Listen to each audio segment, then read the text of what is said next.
You just finished showering and came to open the door. Be careful not to catch a cold. The voice that slithered through the crack in the hotel room door was soft, feminine, and intimately familiar. It wasn't mine. It froze the blood in my veins, a sudden sharp frost that made my arms, aching from the weight of my feverish daughter, go numb. I stood there, a statue of a mother on the verge of shattering. My daughter, Alina, was a small, burning furnace against my shoulder, her breath coming in shallow, hot puffs against my neck. Her temperature had spiked to 39 degrees Celsius just an hour ago, and in my panic, instead of driving straight to the emergency room, I had listened to her weak, sobbing whimpers for Daddy. I'd found myself giving the taxi driver the address Kalin had texted me, the Lux Hotel where he was supposedly in a late business meeting.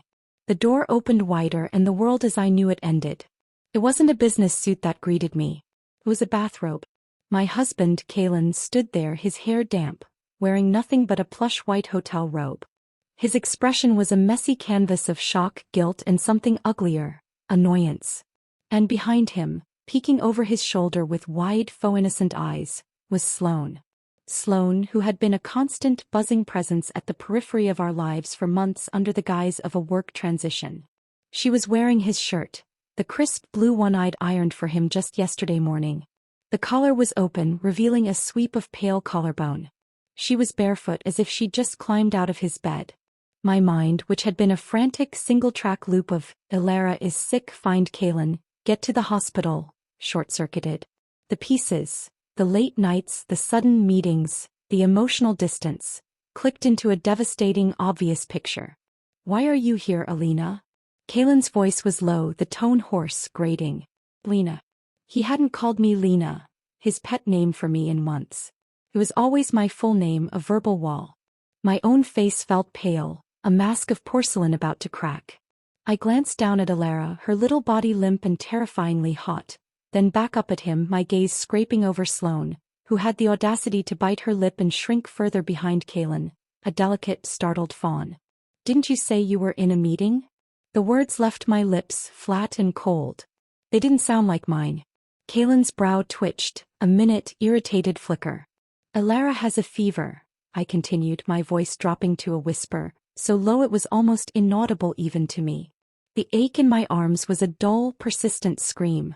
I brought her to see you, thinking you might be free. He didn't reach for her. He didn't touch her forehead. He took a single step back, a retreat that felt like a physical blow. Then you take her to the hospital first, he said, his voice devoid of the panic, the shared fear a father should feel. I stared at him and I felt the cracks in my soul begin to spread, a slow, seismic fracture. The bathrobe, the shirt, Sloan's saccharine voice, his indifference, his retreat. I had trusted him. I had believed his exhaustion was from work, his silence a phase. I had defended him against my own nagging suspicions. Without another word, I turned. The movement was mechanical. I walked toward the elevator, my steps echoing in the silent, plush hallway. Alina let out a soft, pained whimper in my arms. I patted her back, a desperate, rhythmic motion trying to steady my gait, but my fingers, curled around her small frame, trembled uncontrollably. The scene from moments ago was like a nail hammered directly into my mind. Each detail, the dampness of his hair, the way Sloan's fingers had rested on his arm, was another strike of the hammer, leaving me utterly, completely numb. The taxi ride to the hospital was a blur of streetlights and silent tears I refused to let fall. The doctor diagnosed a viral infection, severe enough to require an IV drip. I sat by the stark white hospital bed, watching the fluids travel down a tube into my daughter's tiny hand, her face pale against the pillow. My throat was tight, so constricted it felt like I was swallowing shards of glass. At 10 p.m. we returned home. The house was dark and silent, a tomb for the life we used to have. I put Alina to bed. She was 4 years old and slept restlessly, her tiny hand still tightly gripping my index finger even in sleep. I gently stroked her damp forehead and bent down, placing a single lingering kiss on the corner of her brow. And my tears, the ones I had held back through the hotel hallway, the taxi, the hospital, finally fell. They were silent, relentless rivers of grief. Yet I made no sound. This marriage I had endured for 3 years was over. The first year he was busy building his empire. The second year I gave birth to our child and he became even more distant. The third year he was so busy that all that remained was his profound neglect of me and his indulgent attention toward that other woman. I had thought he was merely exhausted, just temporarily forgetting me, but he had personally and with brutal clarity shattered that illusion. At 5 o'clock the next morning, I carried a single suitcase out the door and dropped the house key into the mailbox. I didn't disturb him. No crying, no tantrums, no dramatic scenes. I simply left quietly as if I had never entered his life at all. My rented apartment was in the west of the city, a world away from our home in the affluent east. It was 60 square meters, 1 bedroom and 1 living room, not a high floor but with plenty of sunlight. The kitchen and bathroom were both clean and tidy, sterile and anonymous. When I signed the contract, the landlord glanced at the child in my arms and asked, "Just the two of you?" I nodded. From that day on Alina Vance, completely disappeared from Kalin Grant's life. The silence in my new apartment was a living thing. It wasn't the heavy, waiting silence of the house I'd shared with Kalin. A silence filled with the phantom sounds of a key in the lock that never turned. This was a clean, empty silence. It was mine. Alina, exhausted from the fever and the move, slept for 12 hours straight. I spent that time unpacking the single suitcase that held the sum of our new life. My clothes, her clothes, a few of her favorite toys, our toothbrushes.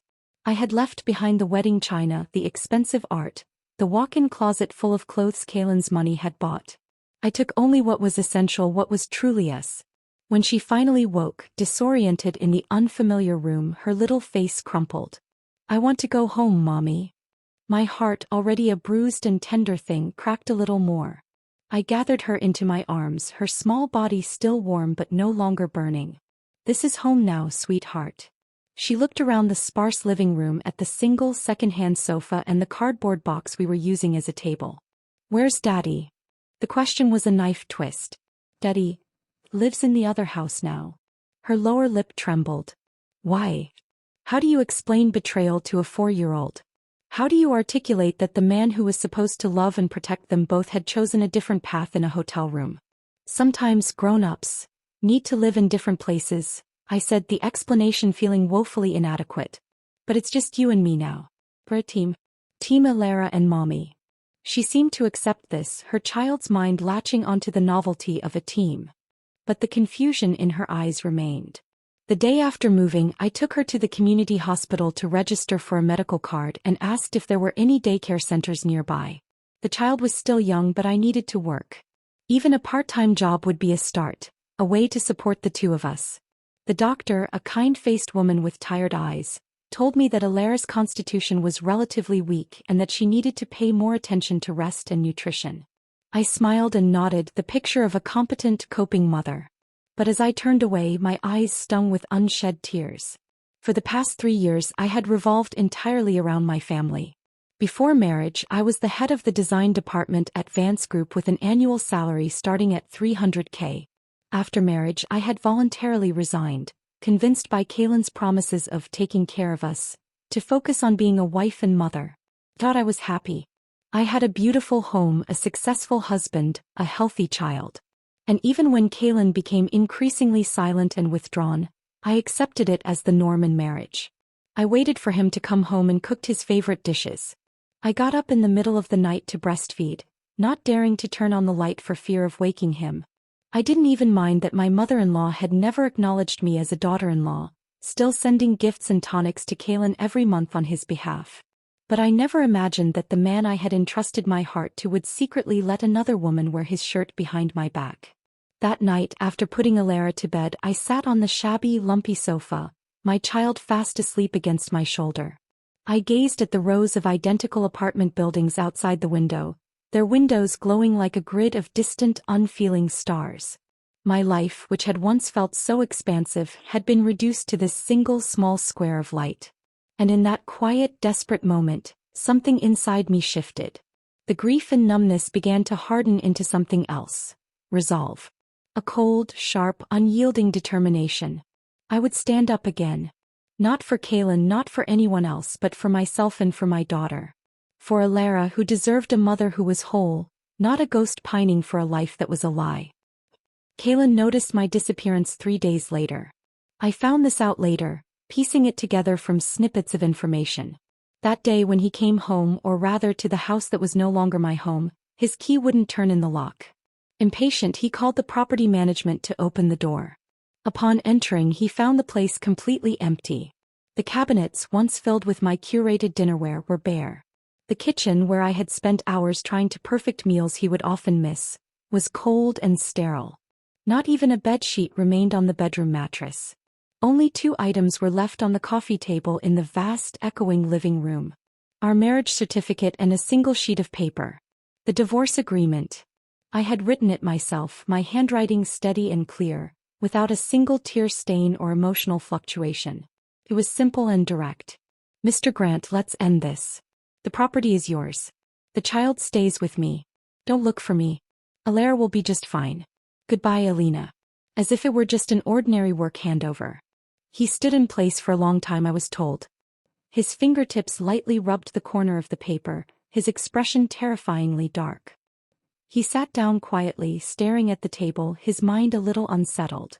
It wasn't that he hadn't expected me to make a scene. I had always been gentle, accommodating. But women are inevitably sensitive about such matters, he must have thought. Yet he hadn't anticipated that instead of crying, accusing, or smashing the expensive vases he collected, I would leave. Completely. Decisively. Without a trace of hesitation. He opened his phone, trying to pull up my social media account, only to find all the information had been cleared. In his WeChat contacts list, the name Alina Vance had already turned gray. He froze for a few seconds before realizing I had even deleted him. That night he didn't sleep a wink. Sloan called, but he declined. He sat in the empty house, staring at the vacant high chair in the dining room, and suddenly realized he had never truly been part of his daughter's growth. When did she start learning to walk? Was her first word, Daddy? What foods did she like? Which formula did she dislike? He didn't know. All he knew was that I had never complained. He had grown too accustomed to my silence, taking it for granted. Now that I was gone, he couldn't retrieve anything. He had lost the anchor of his domestic life, and the sudden stark emptiness of the house was a mirror reflecting his own neglect back at him.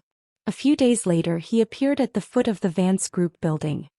He waited outside my father's, the general manager's, office for a full half-hour before being coldly invited in. My mother was there. Her gaze was sharp as a blade. You didn't come to see me for my daughter, did you? Is she okay? He asked, his voice low. Do you think she's okay? She retorted, her voice icy. While your child was running a high fever, what were you doing with another woman? She suppressed her anger and let out a cold laugh. Kalin, back then you pursued her relentlessly, swearing you'd take care of her for life. No. What happened to that? Do you think she can trust you a second time? Kalin's throat tightened. I just want to know where she is. I don't know, my mother said, standing up. Her posture was one of finality. Even if I knew, I wouldn't tell you. She said leaving you was the first time in 3 years she could finally breathe. And with those words, the door to my old life, the one he had so carelessly left ajar, slammed shut in his face. The hum of the office was a new kind of music. It wasn't the quiet lullaby of a sleeping child or the oppressive silence of a waiting wife. It was the sound of keyboards clicking, phones buzzing, and the low murmur of focused conversation. It was the sound of a world moving forward, and for the first time in 3 years I was moving with it. I had found a part-time job as a copywriter at a wedding planning company called Ever After. The irony wasn't lost on me. My first assignment was to write social media posts about finding your forever and a love that lasts a lifetime. I wrote the words with a hollow feeling in my chest, but I wrote them well. My efficiency and sharp eye skills I thought had atrophied came back with a vengeance. Within a month, my supervisor, a no-nonsense woman named Maria, began trusting me with client-facing work. I no longer looked back. I didn't have the energy to spare for Kalin. My life became a series of small, manageable routines. Mornings were for dropping Alina at a nearby daycare, my heart clenching as I pried her small, trusting hand from mine. Evenings were for pickups, for cooking simple meals in my tiny kitchen, for bath times and bedtime stories. All my time outside of work was dedicated to my daughter and to my own quiet growth. My life was slowly being rebuilt, brick by painful brick. I didn't know that Kalin had begun searching the entire city, trying to find any trace of me. After finishing his overtime work every day, he would detour to areas where I might appear. the bookstore we used to frequent, the park we took Alera to, even my favorite dessert shop. He found nothing. The breakthrough came late one night when he came home drunk to that empty, echoing house. His eyes, bleary and unfocused, caught on a small cardboard box tucked in the corner of the living room, one the movers must have missed. Inside were some old belongings I'd left behind. On top was a doodle drawn by Alera. It showed 3 stick figures holding hands, smiling under a lopsided sun. The words written in her wobbly script read, "Mom and Dad and me playing in the park." He suddenly bent down, pressing his forehead against the cold leather edge of the sofa, his entire body shuddering. The drawing, in its innocent, brutal simplicity, was a testament to everything he had failed to protect. On a scorching summer afternoon, the sunlight was blazing. I stood backstage at a wedding venue, holding the final page of the schedule, my voice calm and clear as I confirmed the duration of the background music for the couple's entrance. This was my first time independently handling a small wedding. The air was thick with the scent of lilies and nervous excitement. When the last guest had departed and the cleanup crew was moving in, Maria patted me on the shoulder. "Good job, Alina. We'll assign you more resources in the future." I nodded with a smile, and at that moment I was genuinely happy. Not because of the recognition, but because I had managed to stand on my own 2 feet. I was no longer the Mrs. Grant hiding behind Kalin. Nor was I the woman passively waiting for her husband to come home. I was Alina Vance, the mother of Alera, a woman who was learning to live with clarity and resilience. When I returned home that evening, Alera rushed into my arms, the scent of crayons and baby shampoo a balm to my soul. "Mommy, you look so beautiful today," she said in her sweet, childish voice. I hugged her tightly, breathing her in. "Would you like to move with Mommy to a home with a little garden in the future?" The little girl's eyes lit up. "Can we grow watermelons?" I smiled, a real, unforced smile that reached my eyes. "Yes, we can." I didn't tell her that we might have to leave the city soon. The company was planning to set up a branch in the southern city, and Maria had already pulled me aside. "Alina, if you're willing, I'd like you to lead the new project there." I had thought it through. Leaving this city, leaving those memories behind, might be the true farewell I needed.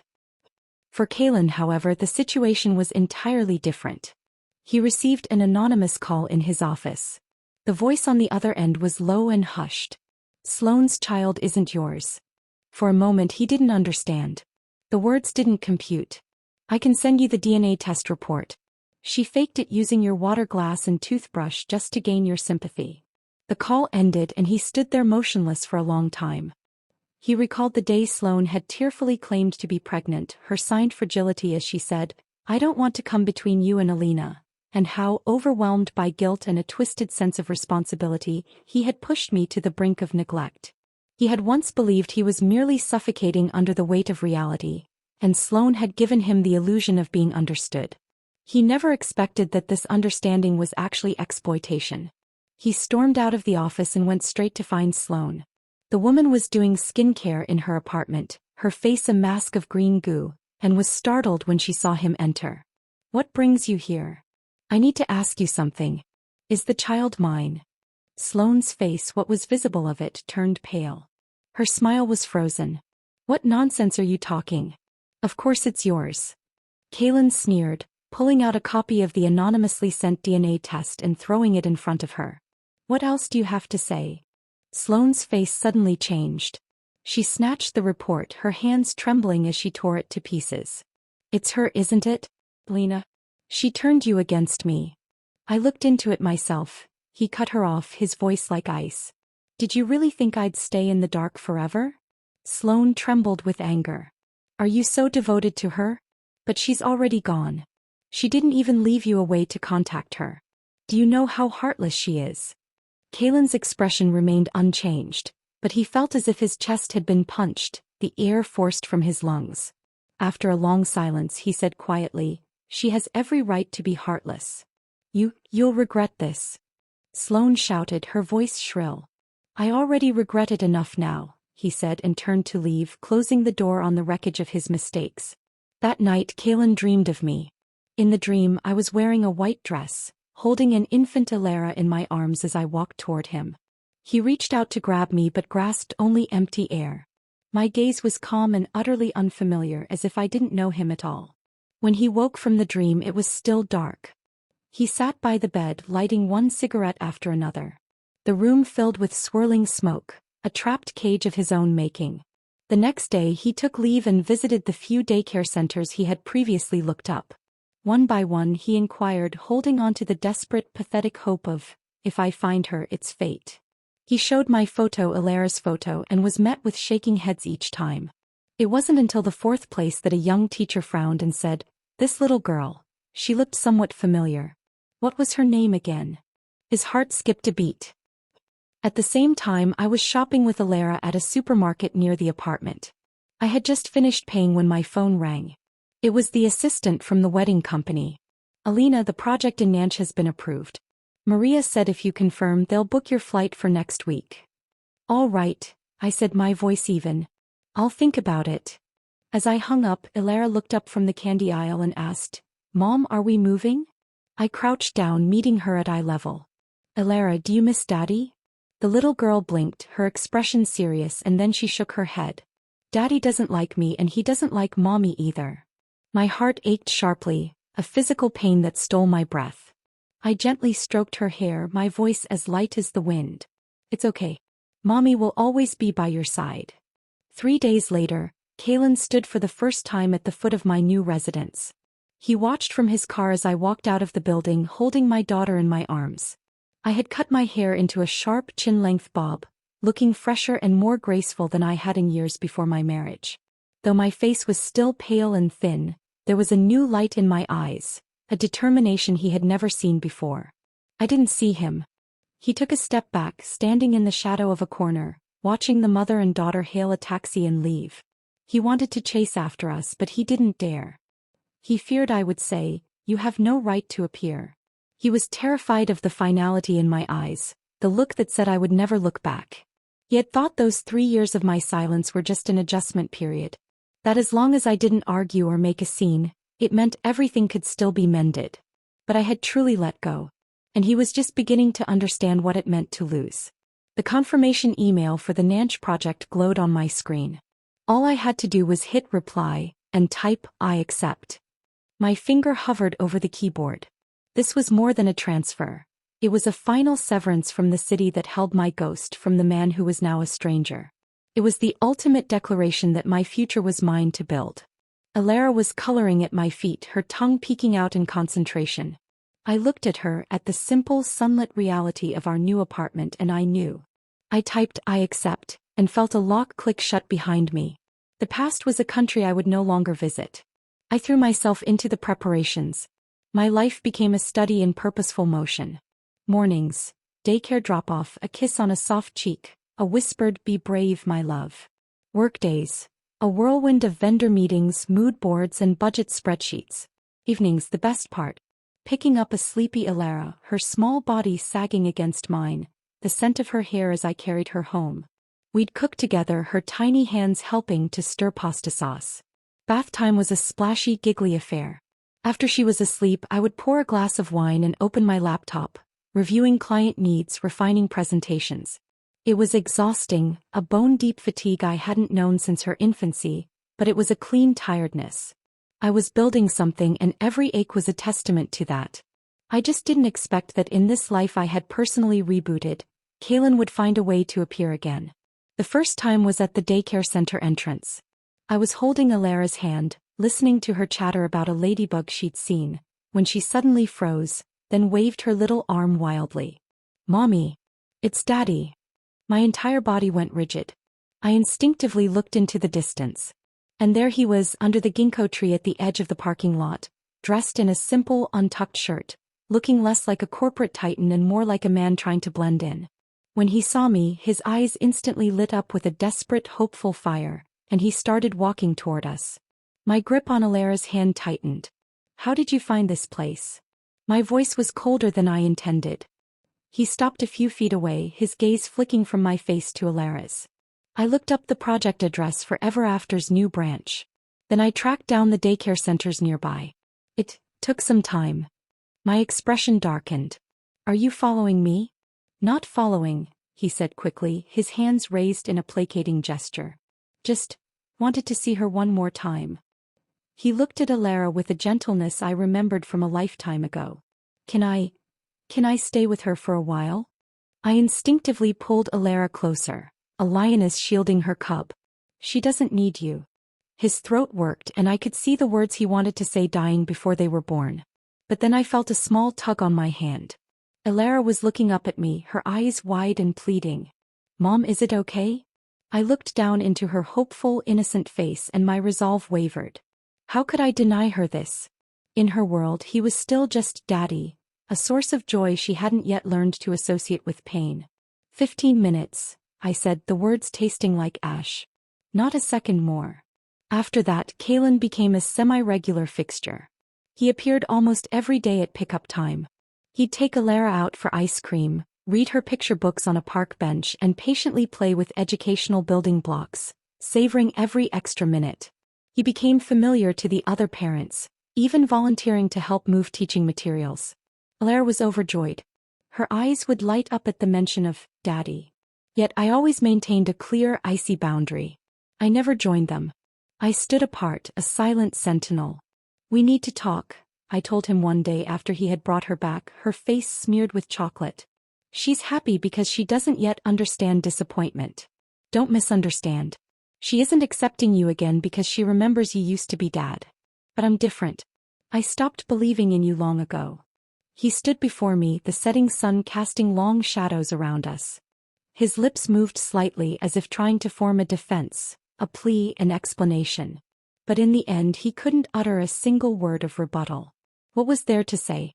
One evening after a particularly long day, I received a call from the property management saying someone had been waiting at my door for over an hour. A knot of dread tightened in my stomach.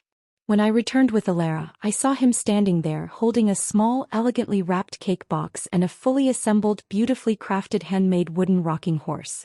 Today is Alina's 4th birthday, he said softly, his voice thick with an emotion I refused to name. I froze, holding my daughter, unable to move. I had bought her a small cupcake. I had forgotten. In the whirlwind of my new life, of proving myself, I had forgotten my own daughter's birthday. Kalin crouched down, his eyes level with Alina's, and handed her the wooden horse. Daddy remembers. You loved it at first sight when you were little at the toy store. Alina's gasp was one of pure, unadulterated joy. She hugged the wooden horse, her little body trembling with excitement. Thank you, Daddy. The sight was a physical blow. I turned away, fumbling with my keys to open the door. Come in, I said, my voice clipped. You can leave after she has the cake. At the small dining table, I remained silent, a spectator in my own home, quietly watching the interaction between father and daughter. For a fleeting, treacherous moment, I thought that if he hadn't made that choice back then, perhaps this scene could have become our everyday life. A normal family celebrating a birthday. But there are no ifs. After finishing the cake, Alina went to take a bath and I saw him out. He lingered at the door, that hopeful look back in his eyes. If you show up again, I won't stop you, I said, preempting him. A flicker of joy flashed across his face. But I won't accept you either. My tone was cool, detached, final. I looked at him and for the first time I laid my soul completely bare. You can never make up for that night when I carried her out of the hospital alone. Nor can you ever compensate for all the breakdowns and exhaustion I endured alone. You abandoned me in the silence of that night. So don't delude yourself into thinking I'll welcome you back into the light now. That night, I learned later, Kalin sat in his car outside my building, smoking one cigarette after another until dawn. He looked at the little wooden horse replica he'd kept for himself and he finally understood. He had once believed that one day I would turn back. Now he knew I wouldn't. I was no longer the obedient, waiting Alina. I had a new life, a new job and an unwavering confidence that didn't include him. He had missed the time when I was most vulnerable and deeply in love with him. That's why he finally understood. Some love, once destroyed, can never be regained. The air in the conference room was thick with a silence that felt like judgment. My supervisor, Maria, whom I considered a mentor, wouldn't meet my eyes. She stared at the polished table between us, her fingers tracing the grain of the wood. Alina, I trained you myself and I trust you, she began, her voice heavy with a hesitation I'd never heard from her. But the company can't ignore public opinion. The board They want you to take a leave of absence. For investigation. I stood perfectly still. I didn't cry. I didn't show the anger that was a hot, sharp stone in my throat. I simply gazed at her, my calm so absolute it felt alien even to me. In that moment, I was instantly transported back to the days of being a housewife, being told by my mother-in-law that I couldn't manage a household, while my husband watched coldly from the sidelines. I can write a statement and accept the investigation, I said, my voice soft but clear, cutting through the stifling air. But I won't allow anyone to climb up by stepping on me with false accusations. Maria finally looked up, and I saw a flicker of relief in her eyes. If you're willing to face it, that means you're confident. Go back and rest for now. The company will issue an official statement later. I walked out of her office with my head high, my back straight. But the moment I stepped out of the office building's glass doors, a swarm of reporters descended upon me like vultures, their camera flashes crackling like a hostile electrical storm. Ms. Vance, are you accused of having an affair during your marriage? Is the child's father a senior executive in the company? Is there a monetary relationship between you and Kalin Grant, the president of Grant Corporation? The lenses were relentless, pushing into my personal space.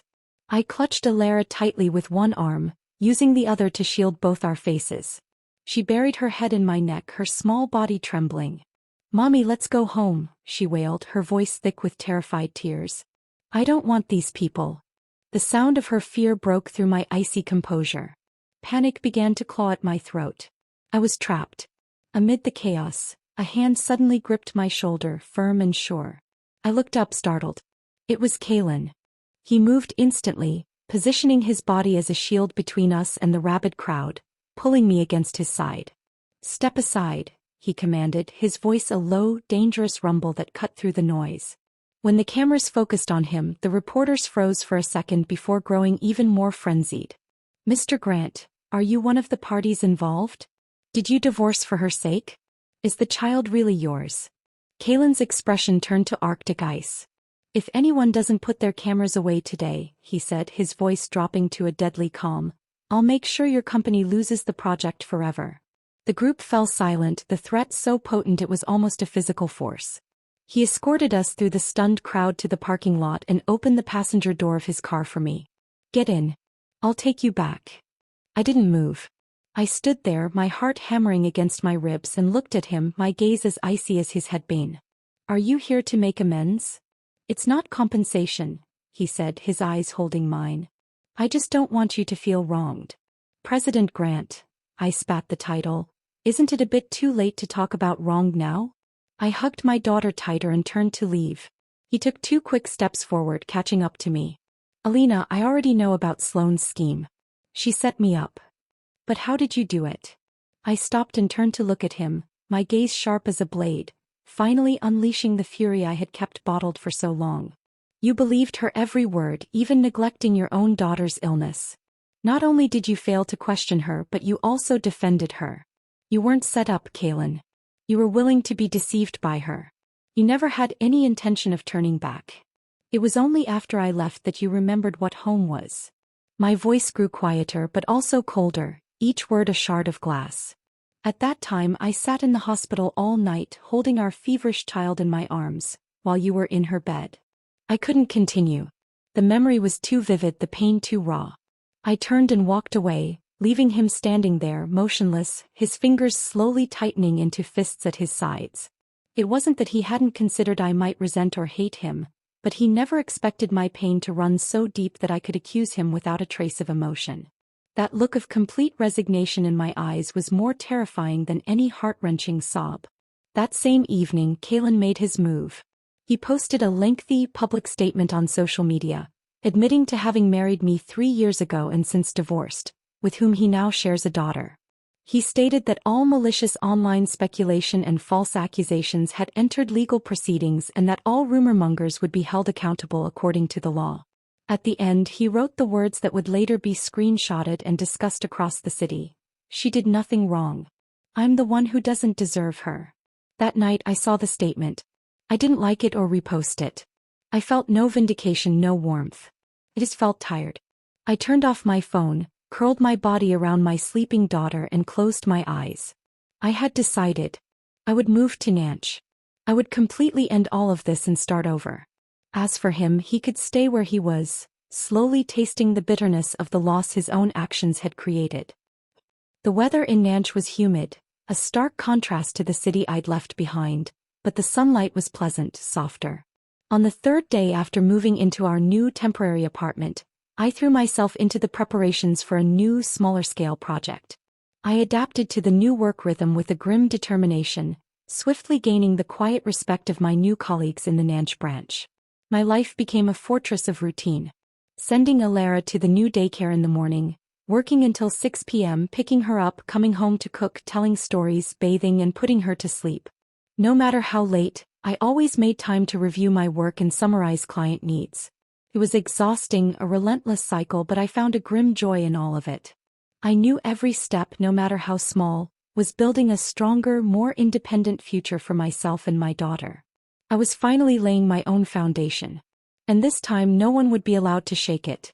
The peace of my new routine in Nanch was a fragile thing, and it shattered with a single phone call.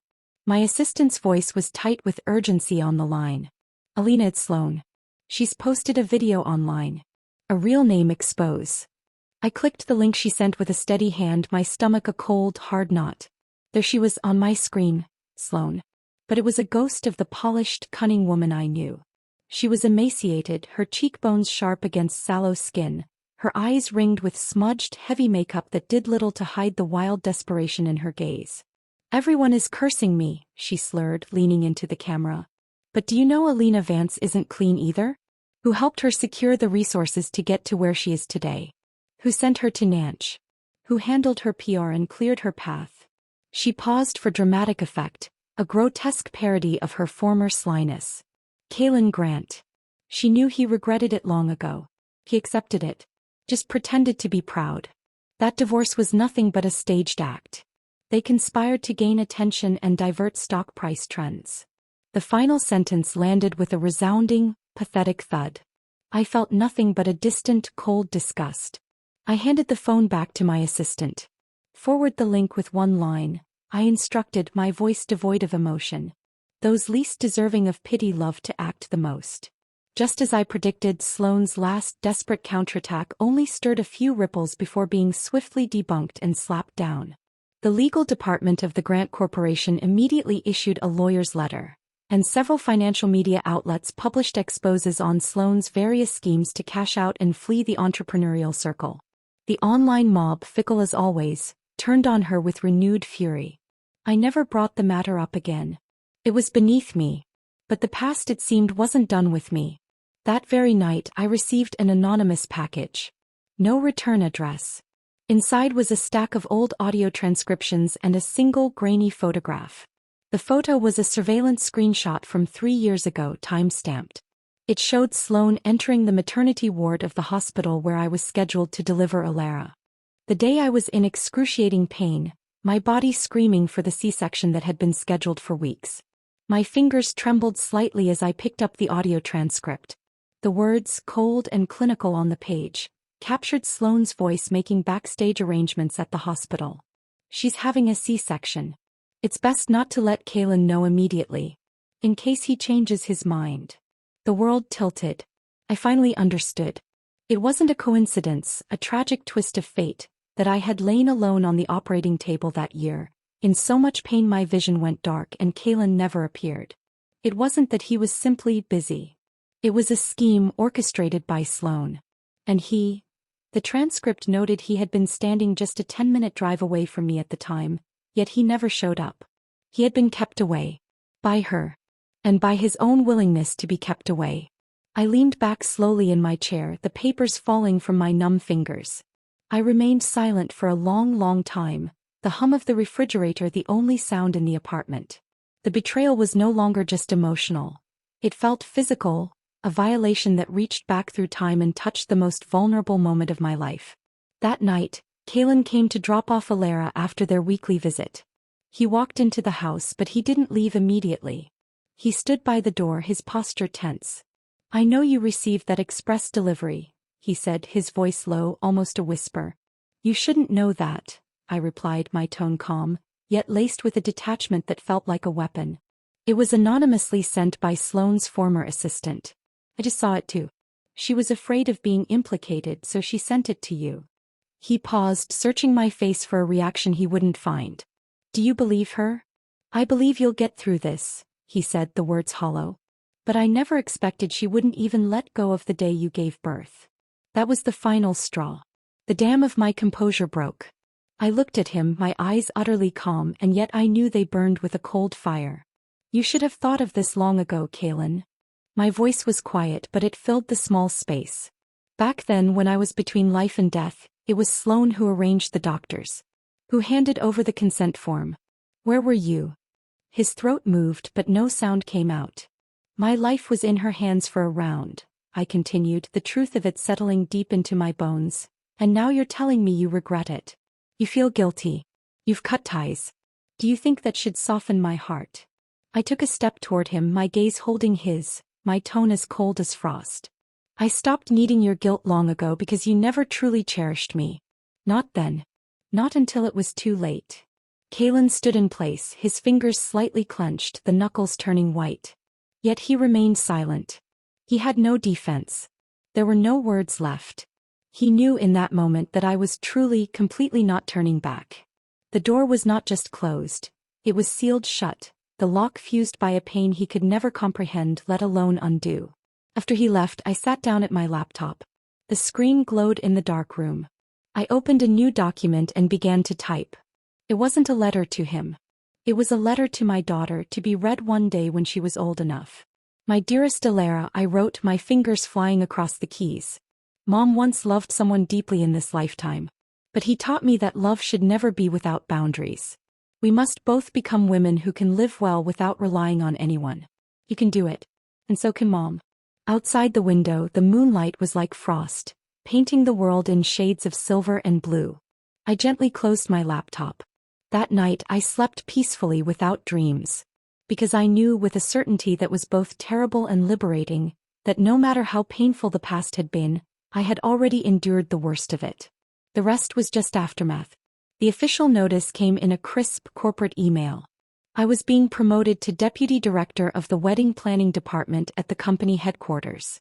It was the highest position I had achieved in my 6-year career, 3 of which had been spent in what I now saw as voluntary exile. The company provided me with a private office with a floor-to-ceiling window and a personal assistant.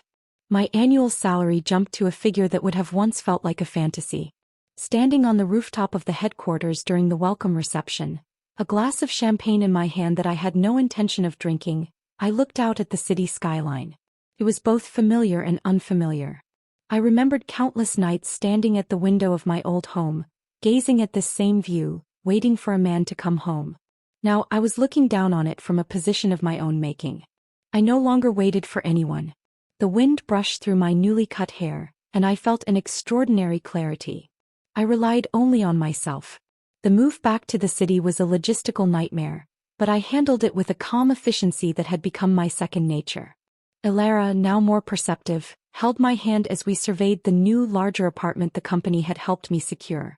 "Mom," she asked, her voice small, "are we moving to the city where Dad lives?" I paused, then crouched down to her level, my hands on her small shoulders. Mom didn't do it for him. It was for work. Because Mom wants to be stronger, to protect you longer. She didn't fully understand, but she nodded vigorously, her little face set in a mirror of my own determination. Then I'll protect Mom too. That night, after she was asleep, I stood by the massive window, gazing at the distant, glittering lights. I didn't know that on the other side of the city, Kalin was also gazing at the same night sky. He was staring intently at a short video of Alina on his phone screen, sent to him by a mutual acquaintance. In the video she waved her hand and said, "Daddy, Mommy and I are back." I was told his eyes turned red and he chuckled softly, a sad, broken sound. "Welcome home," he whispered to the empty room. But he knew, as I did, that this time he no longer had the right to escort us through the door. I hadn't returned for him but to finally claim my own stage. From then on, this city was no longer a cage of memories. It was my new beginning. In my first month back at headquarters, I was assigned the company's most important high-end wedding project of the year. The budget was 7 figures. The client was the daughter of a listed conglomerate, with extremely high demands and an impossibly tight timeline. The moment I entered the meeting room to lead the initial briefing, all eyes in the office were on me. I heard the whispers as I walked down the hall. This case was always personally handled by the deputy director before. I heard she's a single mom who was parachuted in with some serious backing. Huh. The ex-Mrs. Grant from 3 years ago, now making a comeback. I heard every word clearly, but I didn't respond to a single one. I simply walked to the head of the table, opened my portfolio and smiled. "I'll address all your doubts in the plan," I said, my voice even and carrying, "but execution follows my process." I presented the complete strategy, my vision sharp, my timelines ruthless. At that moment no one dared to underestimate me anymore. During the project's advancement I worked overtime almost every day. My days were a blur of researching venues, meeting with anxious clients and reviewing sprawling budgets. My nights were spent soothing a sometimes homesick Alina to sleep, and only after she was quiet could I begin the meticulous work of storyboarding and coordinating complex venue setups. I was no longer someone's missus, who relied on anyone. I was the core of the team, the key to the success of this wedding. And Kalin, true to his word, remained a punctual, restrained presence. Every weekend after our return he arrived exactly on time to pick up Alina. He took her to the library, the zoo, the science museum. He even, I learned from her excited chatter, signed them up for a parent-child pottery class and took her to introductory violin lessons. He was meticulous in his fatherhood, yet always restrained. Every time he brought her back he didn't try to linger or make conversation with me. He just stood at the door, his hands in his pockets, until Alina waved and said, "Goodbye, Dad," before he would turn and leave. I knew his patience. I saw that his repentance was genuine. But my heart remained a stone in my chest. I wasn't unaware of his efforts, but I understood with a clarity that was almost painful, that some mistakes cannot be mended by mere effort.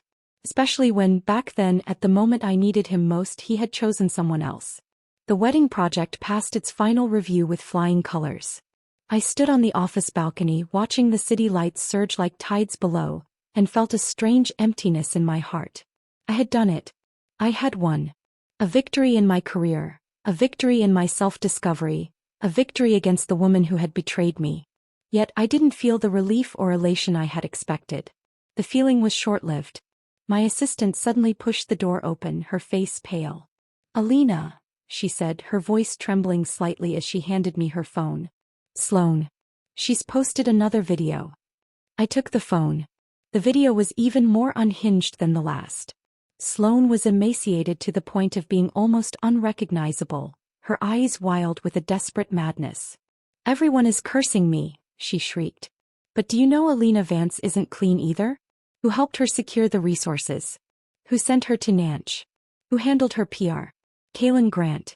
She knew he regretted it long ago. He accepted it. Just pretended to be proud. That divorce was nothing but a staged act. They conspired to gain attention and divert stock price trends." I felt a weary disgust. I handed the phone back. "Forward the link," I instructed, my voice flat. "Add one line. Those least deserving of pity love to act the most." It was the same pattern. Her desperate counterattack stirred a few ripples before being swiftly debunked. The Grant Corporation's legal department was faster this time, their lawyer's letter more threatening. Mainstream media outlets published articles exposing Sloan's final, pathetic schemes. Her social media accounts went dark. She had finally, completely burned her last bridge and disappeared from the public eye. I never brought it up again. The chapter was closed. But the silence that followed felt different this time. It was no longer just the absence of noise. It was a peace I had earned. I looked out at the city, my city now, and for the first time, the emptiness began to fill with a quiet, steady sense of accomplishment. This was my life. And it was just beginning. The grand wedding was a masterpiece. A symphony of white orchids and soft candlelight held in a crystal pavilion overlooking the city. As I stood in the shadows backstage watching the bride and groom exchange vows, their faces radiant with a love that felt both fragile and eternal, I felt no bitterness. Only a quiet, profound sense of completion. I had built this moment not for myself but for them. And in doing so I had rebuilt myself. The client, the formidable daughter of the conglomerate, found me after the last guest had departed. She took my hands in hers, her eyes surprisingly soft. "Alina," she said, "it was perfect. More than perfect. You have a rare gift." In that moment, the promotion, the salary, the title, it all solidified into something real. It was respect earned solely by my own hand. I returned home late, my body aching with a pleasant fatigue. Alina was already asleep, a small lump under the covers, one of her picture books splayed open on the rug. I picked it up, smoothing the pages. It was a story about a little bear finding its way home. I kissed her forehead, my heart so full it felt like it might burst. This was my home. This quiet, this love, this peace. The holidays approached. In a fit of whimsy, I took Alina to pick out a Christmas tree. The lot was filled with the scent of pine and the sound of cheerful chatter. Alina sat in the shopping cart, swinging her legs, a ridiculous tinsel-covered reindeer antler headband perched on her head. "Mom," she asked, her voice muffled by her scarf, "can I invite my little friends over to celebrate the holiday?" I nodded, maneuvering the cart toward a perfectly shaped Douglas fir. "Sure, sweetheart. I'll ask for leave for you in advance." She was quiet for a moment, then asked the question I knew was coming. "What about Dad?" I paused, my hand resting on the rough bark of the tree. I looked at her, at the hopeful, uncomplicated love in her eyes. He missed him. It was a simple, painful truth. "He probably won't have time this year," I said, my voice gentle. She didn't press further, turning instead to examine a little snowman ornament. I felt a pang of gratitude so sharp it brought tears to my eyes. I was grateful she was still young enough to be easily distracted, grateful I hadn't passed the full weight of my bitterness onto her. All I wanted was for this child to grow up whole, even if the family that made her was not. December 24th, Christmas Eve. I picked up Alina from school early. We spent the afternoon decorating the tree, the apartment filling with the warm glow of string lights and the scent of baking gingerbread. I'd made a small feast, roast chicken, her favorite mashed potatoes, and a red velvet cake shaped like a heart. At 8 p.m. the doorbell rang. I thought it was a delivery. But when I opened the door I saw someone unexpected. Kalin. He wasn't wearing a suit. Just a dark gray turtleneck sweater and a black wool coat, a light dusting of snow clinging to his shoulders. He looked younger and utterly vulnerable. Standing outside the door, he held a delicately wrapped small box in his hands. "I just came to bring Alina's Christmas gift," he said softly, his breath misting in the cold air. "I won't disturb you." I was silent for a moment, taking in the picture he made. A man trying so hard to be just enough and knowing he never could be. Then I stepped aside. "Come in." Alina saw him and happily rushed over. "Daddy." Kalin scooped her up, burying his face in her neck for a second, and when he looked up his eyes were slightly red. "Merry Christmas, my love." "Merry Christmas, Daddy." The child took the gift box and asked him softly, "Will you have dinner with us?" He looked at me, a silent plea in his gaze. "Hey, I hesitated. This was a line I had drawn so firmly in the sand. But it was Christmas. And for Alina. I nodded. Yes. The dinner was quiet, surprisingly warm. Alina giggled, talking a mile a minute about her school's festival activities. Kalin listened, truly listened, his eyes never leaving her face. We didn't argue. We didn't say anything heavy or meaningful. We just existed, the three of us, in a small, fragile bubble of peace, silently cherishing this temporary, stolen moment of what could have been. After the meal he got up to leave. Before stepping out he stood at the door for a long time as if memorizing the scene. Finally he spoke, his voice low and raw. "Alina, if one day you're tired, I'll still be here. Even if you don't look back, I'll always be waiting." I looked at him, at the man who had been my greatest love and my most profound disappointment. There was no anger left in me. No resentment. Just a calm, gentle, and unshakable firmness. I shook my head gently. "I won't be tired anymore, Kalin. Because I've learned that one can live well alone too." I didn't try to stop him. Nor did I offer false comfort. The moment the door closed, a final quiet click, I knew a chapter of my life had truly, irrevocably ended. I stood there for a moment, listening to the sound of his footsteps recede down the hall. The warm yellow light from our tree filtered through the curtains, casting a soft glow on the empty space where he had stood, full of a desolation he had earned. On New Year's Eve I took Alina to the seaside to watch the fireworks. We huddled together on a blanket, the cold night air sharp in our lungs. As the sky erupted in a brilliant, deafening cascade of color, I held my daughter close, her small, warm body tucked against mine. Her eyes were wide with wonder, reflecting 1,000 points of starlight. My own eyes brimmed with tears, but they were not of sadness. They were of awe. I had walked through the darkest times of my life, through disappointment, pain, and countless unseen efforts. And now I had finally stepped into the light. I did not look back, nor did I need to. I knew that the past, with all its grief, had already vanished with the wind. And I, with my daughter held securely by my side, would stride forward, into a future that was broader, brighter, and entirely our own. The end.